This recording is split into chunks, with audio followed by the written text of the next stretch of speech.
كتبيع ليهم الوهم وهي شرات الاستقرار.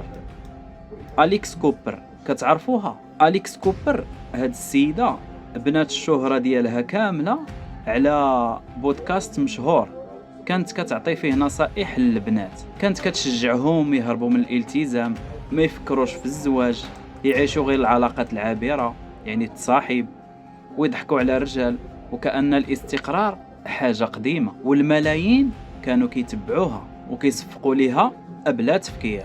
ولكن دابا اشنو وقع؟ هاد السيدة اللي كانت تعطي هاد النصائح كاملة وبنفسها دابا تزوجات ولات كتبني عائلة مستقرة، ودابا راها حاملة.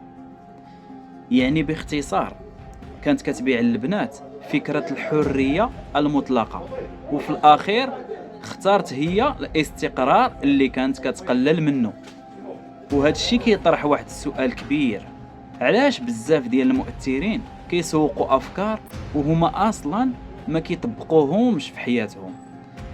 الجواب بسيط: حيت بكل بساطة الجدال كيجيب المشاهدات، والمشاهدات كتجيب الفلوس، اما المتابع هو اللي كيخلص الثمن من حياته ومن المستقبل ديالو. ايوا لك انت وصلتي حتى لهنا، شنو رايك في هذا الكلام؟ واش المؤثرين فعلا كيوجهوا الناس للطريق الغلط،